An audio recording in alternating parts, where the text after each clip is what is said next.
อยู่เจรอดมันโถงปลานามบาทที่2เนาะตัวเล็กแห้งมาก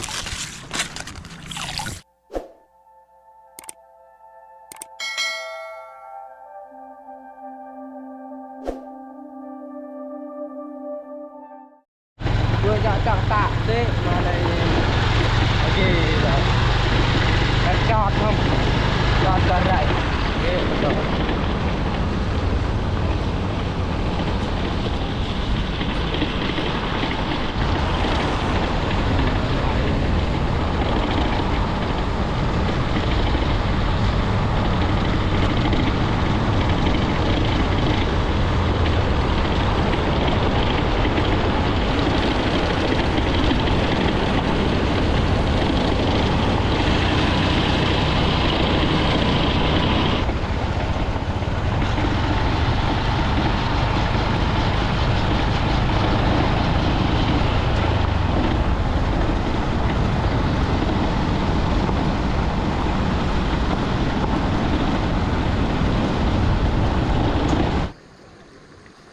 ทักทายสบายดีพ่อแม่พี่น้องเมื่อนี้บุยังอยู่เซสมูลข้ามไปบันกลีนพวกครัวตัวนี้ก็คือครัวที่ขาดไปและครัวตัวนี้ก็คือครัวตัวมันน้ำท่วมมันและครัวใหม่มันอยู่เทิงพุ่นแหละครัวตะกระเจ้าเฮ็ดใหม่สร้างใหม่นั่นเดี๋ยวนี้ครัว2 บอน2 อันนี่แม่นบ่ได้น้ำใสแล้วตอนนี้ก็คือมาอัปเดตเบื้องหน้าวันที่29 เดือน 9 2025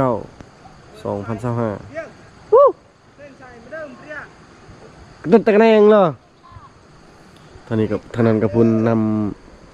นำเสละนองอันนี้ก็นำเสสมูลไล่ใส่พุ่นแล้ววันนี้เขาจิมาถ่ายมาเอาเด็ดเบิ่ง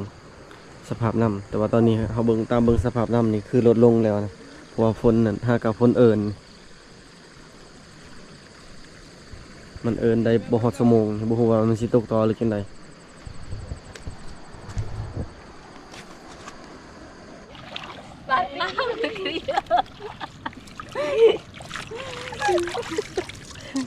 ปลาจุ๊บมีแต่ปลายกกล้วยปลาแก้วก็บ่ค่อยถือเราปั้งเหรอปีนี้บ่เห็นปลาแก้วจักโตเลยปลาดากระเรียเลยขาดมาถ่ายบาร์กลางจวนยาวอยู่ข้าวเวียดแล้วย้อนมาถ่าย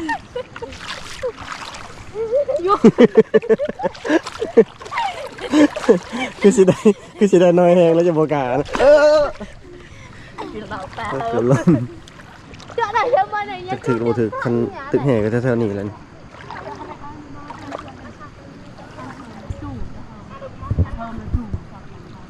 คนเท่านั้น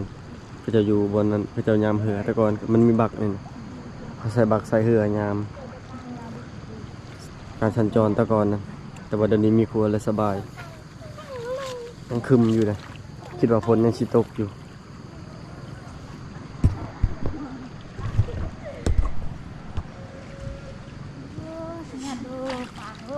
กับที่กระแนงแก๊สไทยนั่นเอ้ยลูกพังเอ้ยเยอะอ่ะลูกได้ไหมคะแนนลอยดอกไม่ได้มาในบ่นางกุมอพากันกลับแล้วสอนกุ้งสอนปลาบ่ถูกลายคนลายหอบก็มาสอนกับบ่ถูกครับปลาแก้วครับบ่ค่อยเห็นในปีนี้นะปีกายไปซื้อนี่เป็นเอาบ่ไหวเปลี่ยนแต่ละปีนะตามเบิ่งน่ะน้ำเสน่ะสิแห้งกว่าแล้วก็คุ้นกว่า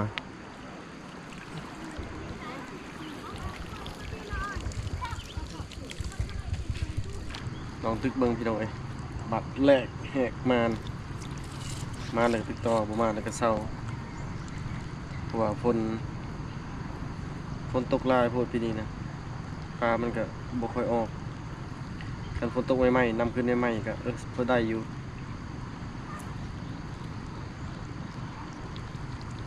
พูดมุมแต่งอะไรนำ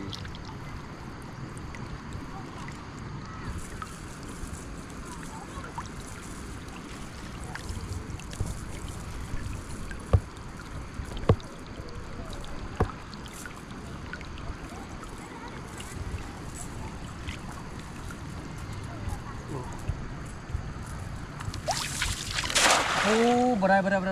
เกาะ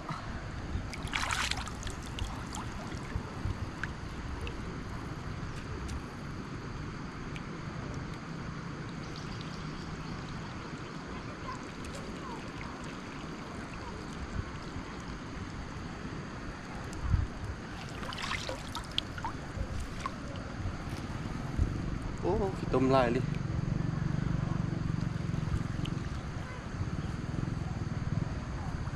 กูเกาะกันบ่ถึกดอกไง ถึกเลยเด้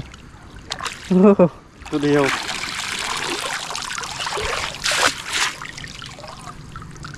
เอาตัวแรกแห้งมาก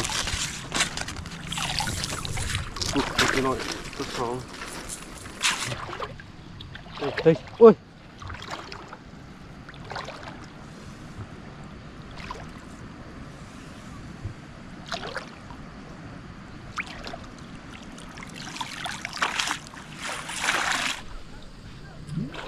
ดูเลยอ่ะดูเลย สิ่งที่ทำรันนะต้นรูมเลยเหรอเดี๋ยวพังก็มองให้กันถือบ่ถือ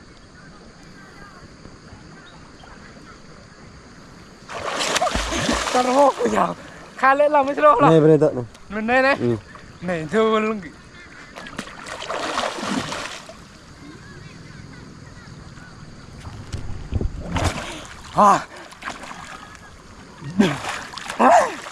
เบิร์นจนใส่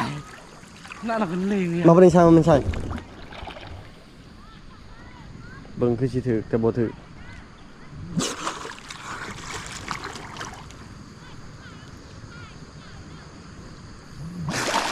หนานชายจริงๆเหรอดูเจลอดมันตรง ปานามบาทที่สองบาทที่สามตัวที่สอง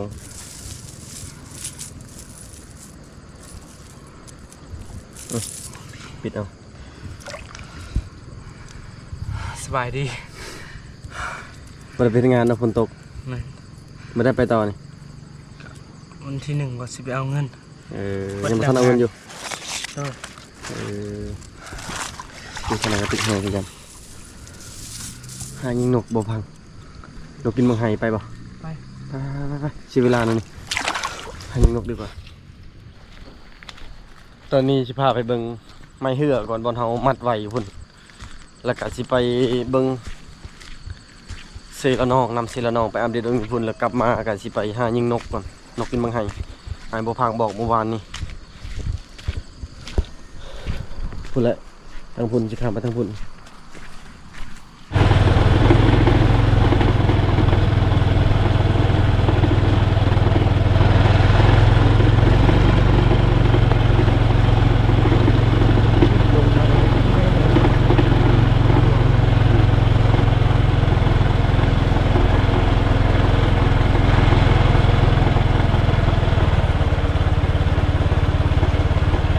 อันนี้คือครัวใหม่ครัวที่เจ้าเฮ็ดใหม่สำเร็จเรียบร้อยได้ใส่น้ำใสไปเดือน2 เดือนแล้ว อ๋อ ผู้ทุกคนก็พากันช้อนปลาใช่ไหมคนบ้านเฮาเด้อเนาะ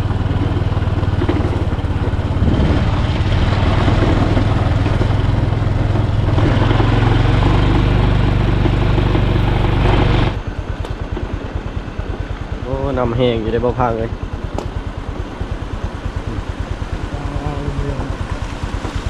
บ่สิเป็นหยังผู้ทุกคนมันก็บ่แห้งปานใดแห้งแต่เท่านี้เบิ่งเราตึกก่อนเราตึกใดก็สิตึกคือกันไปไม่เอาพังเห็นต้องเจ้า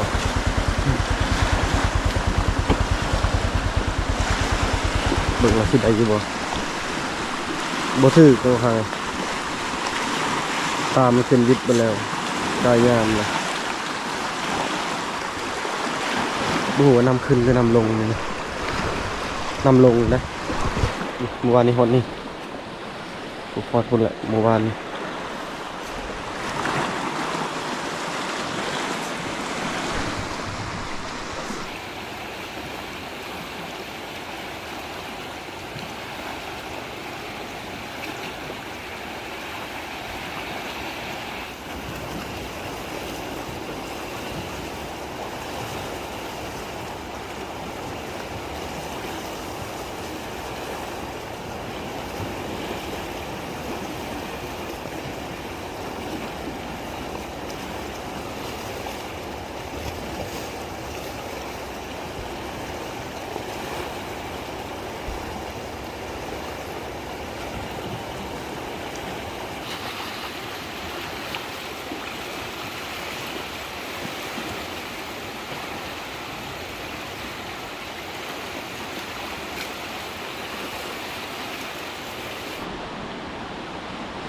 จุดแกงลีนนำไหลแห้งอยู่แต่ว่าวิทย์ยังอยู่น้อยหนึ่งกับเซซามูนนี่มันบ่แห้งนะไล่ไปพุ่นมันบ่แห้งปานใดแต่ว่าคานี่นะแห้งอยู่แล้วก็น้ำแดงคักเลยใส่เบ็ดเพียกน่าจะคักอยู่น่าจะถึกอยู่เดี๋ยวเบิ่งคนฟ้าอากาศก่อนเขากับนัดกันว่าสิเข้าป่าเข้าดงมื้อนั้นก็จนเตรียมเรียบร้อยแล้วแต่เนื่องจากคนฟ้าอากาศบ่ได้ใจก็เลยพากันหยุดเช่าเสือกน่าสิแม่นเขาแก่เอาแล้วบ่จักแต่เอาไม้เหือพุยังเห็นอยู่เสือกอยู่พุ่นน่ะเห็นอยู่บนมันว่าสิประกอบเมื่อวานมื้อซื้อนี่ได้บ่ฮู้ว่าเขาเจ้าเอานำเท่าใดค่าประกอบแต่ว่าล่มกันแล้วแต่พอดีฝนยังบ่เช้าตกอยู่กันเลยหยุดก่อนเห็นแต่2แผ่นหนึงน่าสิมันอยู่ลุ่มพุ่นแหละสายมันเอาเบิดเลยมันแตกตัวหนึ่งนะ10 ปาดตัวหนึ่งเห็นเป็น2แผ่นอีกบัดนี้เห็นแต่2แผ่นหนึ่งเห็นปลาบ่ได้ไปทางไหนนำบ่แหงว่าสิลากขึ้นก็บ่ได้มีเวลาลากขึ้นแล้วก็จึงมากบแล้วก็ประกอบนั่นนะพี่น้องไปวันนี้กลับเนาะหายิงนกก่อนหาปรึกษาทีมงานก่อนกลับแล้วบัดนี้เบิ่งไม้เหือเบิ่งยังเรียบร้อยแล้วก็พากันเดินทางกลับบ้านลองไปปรึกษาเบาเดือนเพิ่นบ่สบายเมื่อวานนี้เนี่ยทั้งเบาเดือนก็บ่สบายแล้วก็ร้านพิมพ์ก็บ่สบายเบาเดือนก็เป็นไข้เมื่อวานนี้นะจนไปสักยาทำปีสิถามเบิ่งเราสิเข้าป่านำอยู่บ่สิเข้าป่าเลยมื้อนี้เพราะว่าอยู่ป่าบ้านหลายมื้อบ่มีหยังกินซื้อทานซื้อซิมวัวไว้อยู่เรือนกับรถในตู้เลยพอดีเบิดเมื่อวานนี้เริ่มมื้อนี้นะก็ดิ้นรนมาหากิน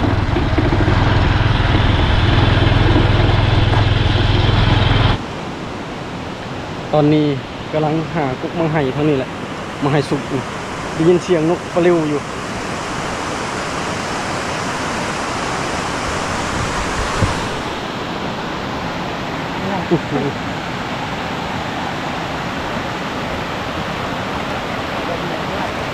ปลายทาง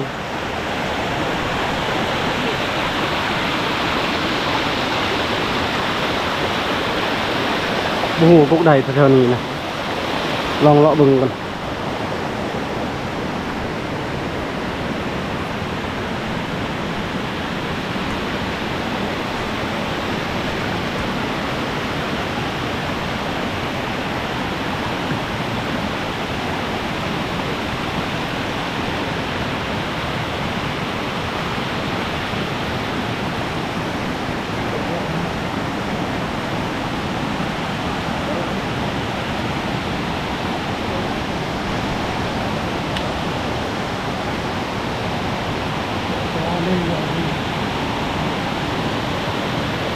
เด็กกุ๊กมาให้ซุกมาฮอดแล้วนี่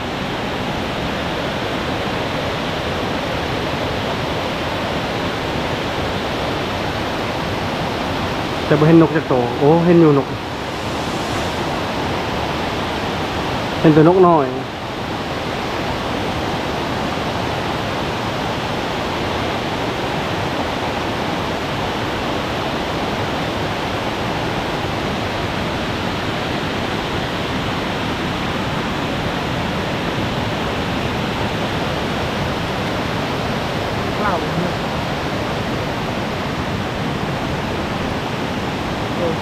บ่ทันชุกตัวนี้นะก็พะโพบกี้มาสักไปพะโพบกี้ไอ้แม่นดอกกุกนี่นะพวกนี้มีแต่นกน้อย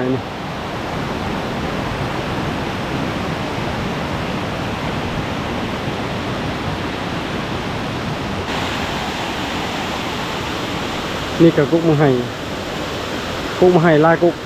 อยู่พุ่น2-3กุ๊กอยู่พี่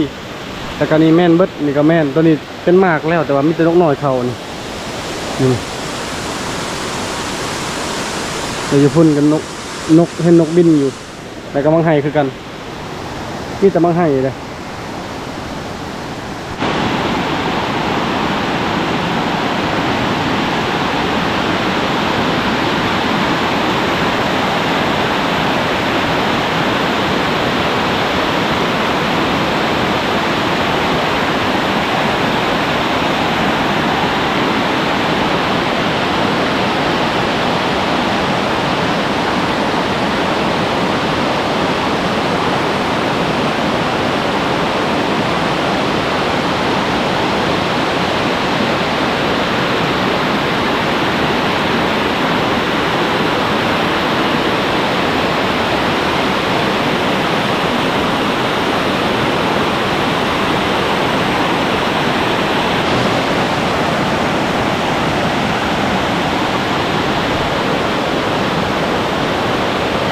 โอ้นี่ก็เริ่มสุกแล้วนี่นะ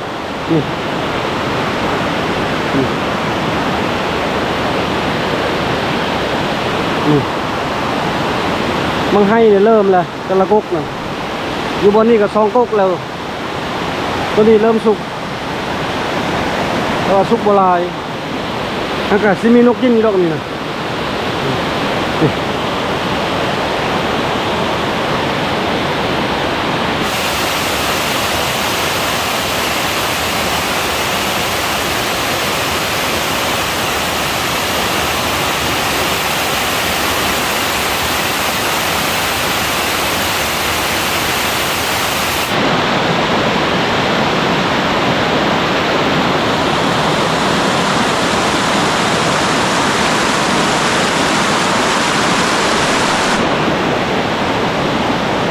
งามในดำตกนี่นะชิดาจะบ่มีให้อันนี้ก็เป็นมากคือกันบ่พังโอ้กกนี่ก็มีมากคือกันนี่เบิ่งแต่ละกกนี่สุกคือกันนี่บ่พังนี่3 กกแล้วมึงให้นี่นะกกนี่เบิดแล้วนี่เหลือเล็กๆน้อยๆเห็นนกเข้าอยู่นกปลิว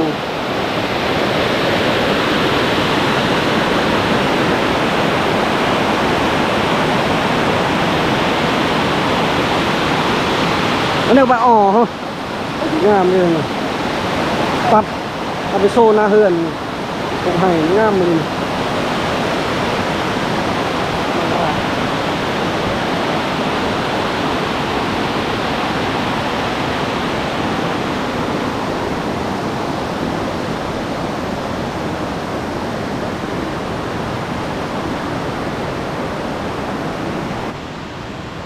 เหมือนแล้วหาเห็นอยู่มักไห้แต่ว่าบ่เห็นนกเห็นนกกับบ่หลายเห็น2-3 ตัวแต่ละว่าหมู่บ้านนี่น่ะหลายอีหลีได้แล้วส่วนมันยิงวันนี้นะ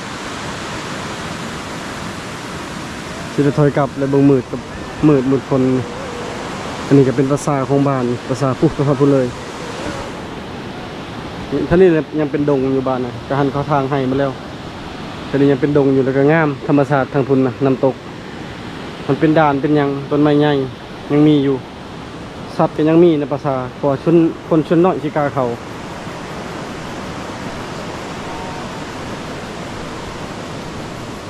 เสียเวลาละบ่เห็นครับคันมีนกมันก็เห็นนะคันมีนก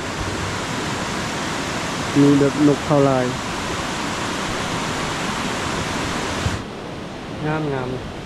มีเห็นงามนี่เอาไปปลูกใส่โทไม้ประดับงามยังมาตะพุ่นครบ4เลย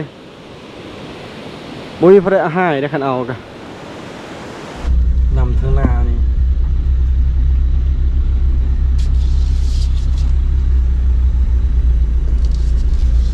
นำทางหน้านี่ห้างกระลงได้หมู่บ้านนี่แม่นบ่ได้ข้ามบ่ได้เลยอันนี้ลงแล้วนี่คนในบ้านเฮาได้ขับรถขาเบิ้ง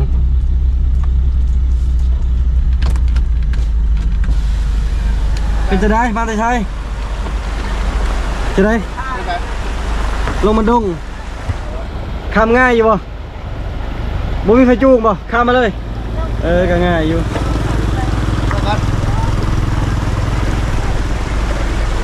สะอาดน้ำ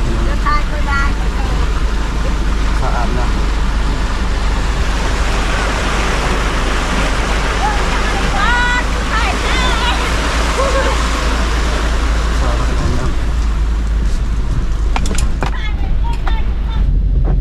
มิดว่ากระบอกห่างว่าสิไปรัดแรงไปหายิงนกเข่าอยู่แถวหน้าพุ่นแหละแต่ว่าถ้าแต่12 โมงจนมาหอดตอนนี้เลย4 โมงปลายนี่พ้นบ่หยุดบ่เศร้านะพอดีสมอนเพิ่นก็บอกแต่เมื่อวานนี้มื้อซื่อนี้พุ่นแหละให้โบเฮียงคันว่าอยู่บ่ได้เฮ็ดหยังแหละเพิ่นให้ไปโบกเขื่อนซอยก็เลยลงไปมื้อนี้นะลงไปซอยโบกเขื่อนนะเพราะว่าอยากเฮ็ดให้มันแล้วไวๆอากาศมันก็คือว่านี่แหละพี่น้องฝนตกลิ้นตลอดเฮ็ดหยังก็ยากสิเข้าป่าเข้าดงก็บ่ได้ก็เลยเอาเวลาว่างนี่ไปซอยเพิ่นก่อนฝนตกนี่แต่วันที่2พี่น้องจนมื้อนี้ บ่เป็นวันที่22มื้อนี้วันที่29 7มื้อแล้ว7มื้อเต็มๆแล้วฝนตกนี่มันลิ้นแบบว่าน้ำท่วมนี่หลายอย่างพอดีบ่เฮียงก็ว่าลงไปซอยมันบ่ยากนะเพราะว่ามันบ่ได้เฮ็ดหยังแต่ว่าก็เมื่อวานนี้มาบ่ได้น้ำท่วมทางอยู่บ้านบ่เฮียงนะเพราะว่าเมื่อวานนี้คืนนี้ฝนตกแฮงอีหลีว่าสิมาแต่เช้ามื้อนี้ก็คิดว่ามันฝนเช้าตกแล้วว่าสิเข้าป่าแต่ว่าฝนบ่เช้าตกก็เลยลงไปซอยฝนนี่ตกลิ้นตลอดเลยนะมื้อที่7แล้วแต่วันที่22หาวันที่29จนสิเบิดเดือนแล้วยังตกอยู่พี่น้อยน้ำท่วมทางเท่านี้นี่ฮักอลงนะเมื่อกี้นี่นะท่วมเบิดเท่านี้ท่วมคักเลยจนขี้เหือเอาฮักอลงวางได้เลยโลดนี่ยังอยู่ในน้ำนี่นะเห็นบ่ยังท่วมอยู่กล้วยนี่นะเห็นบ่นี่เมื่อกี้นี่เต็มมาเลยเท่านี้เต็มมาเลยจนแบบรถข้ามบ่ได้มาชลงมอเตอร์ไซค์นี่เบิ่งเนี่ยไม่แต่เปื้อนบัดต่ำใบไม้นี่ทางนี้ก็ยังมีน้ำอยู่นี่ฮักอลงเบิ่งนะท่วมฮอดปลายๆเลยนี่เดี๋ยวนี่น้ำยังอยู่เลยยังบ่ลงคักนี่เมื่อกี้นี่ถ้าแล่นบ่ได้เลยเท่านี้นะแต่เสานี่นะเต็มหมดเท่านี้นะทั้งฝนทั้งลมนี่กายมันนั่นเด้อมันดับทางแล้วพี่ไปตาสิคักเก็บกิโลอ่อนที่จริงก็บ่เฮียงจะลงมาแต่เมื่อวานมื้อซื่นนี่แหละเพราะว่าบ่ได้เฮ็ดหยังอยู่บ้านน่ะมันไปทางใดบ่ได้นะอยู่แต่เฮือนแต่ว่าอันนี้แหละสาเหตุที่บ่มาอันนี้พายุมันสิเบิดแล้วเพราะว่าพายุนี่เขาเจ้าว่าแต่วันที่24หาวันที่30ถ้าบิดตั้งแต่วันที่24หา26แล้ววันนี้มันพายุต่ออีกพายุบัวลอยอีกมันตกตื่มอีกแต่วันที่มันเริ่มจนถึงวันที่30จนเบิดเดือนนะก็เลยตกต่อแล้วเฮาก็ไปทางใดบ่ได้มาเบิ่งน้ำเท่านี้นะแถวครัวนี่ท่วมไปฮอดใส่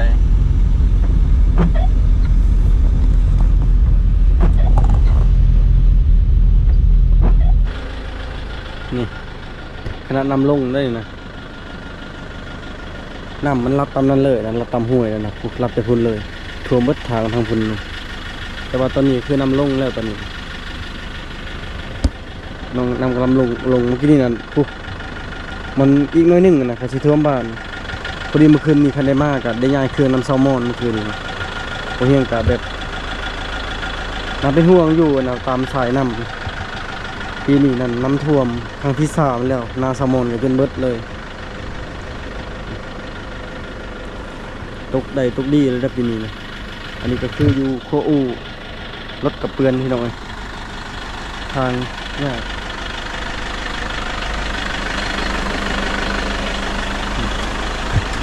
โอ้ตรงนี้นะ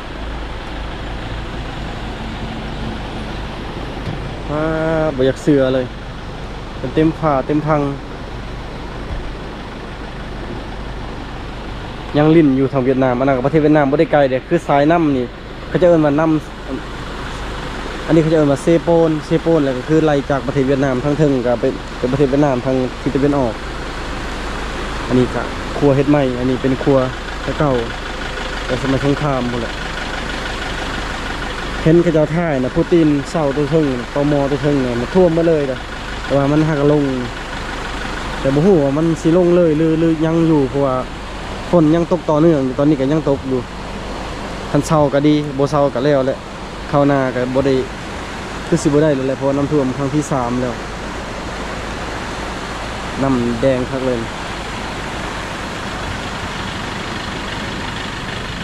จะเอาไปต้นแบบว่ากูอยู่ไต่โอ้ก็จะยังกล้าพายเซยนะขับเหือพายเซยนะขี่เหือตัดมันตะพุ่นมาผีป้าเบิ่งน้ำลมอะไรยังน้ำไหลเอาพี่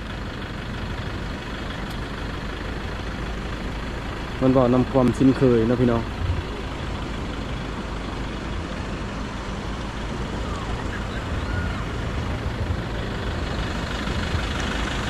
ช่วงแรกขนมใส่เขาจะไปในครัวใหม่คนแหละครัวเก่าเขาบ่เคยได้ไปน้อยคนสิไปตามครัวเก่า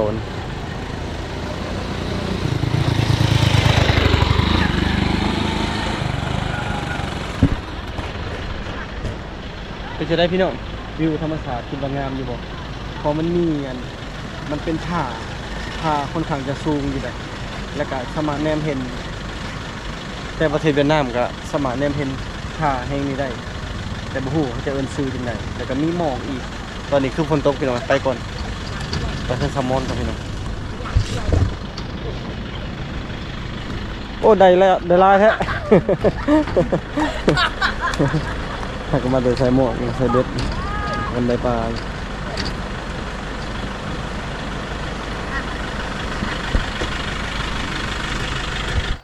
หมอพีเรียบร้อยแล้วพี่น้องพอดีฝนกับเสาตกเดินทางกับบริไกล39 กิโลแต่ว่าทางยากเดี๋ยวนี้นะเป็นคุมเป็นห้องฝนตกปลายปีนี้แล้วก็รถใหญ่เที่ยวหลายมันก็เพเบิดเส้นทางกันเลยมีแต่บ่เฮียนสิมาบุกเฮือนซอยนั่นแหละบุกบ่เป็นดอกมีแต่ผสมปูนให้นะอยู่ซอยจากมือ2มือแล้วก็ไปเวียงเฮาคันเช้าตกก็สิเข้าป่าหาอยู่หากินคือเก่าเพราะว่าบ่เฮียนก็ยังรอให้จังหวะมันได้ก่อนจังได้เข้ามันก็บ่โอเคนะช่วงนี้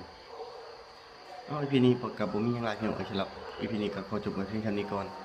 อื่นก็ขอบใจพ่อแม่พี่น้องทุกคนที่เป็นกำลังแรงใจให้บ่เฮียน เราติดตามในพีนักเนาะขอบใจ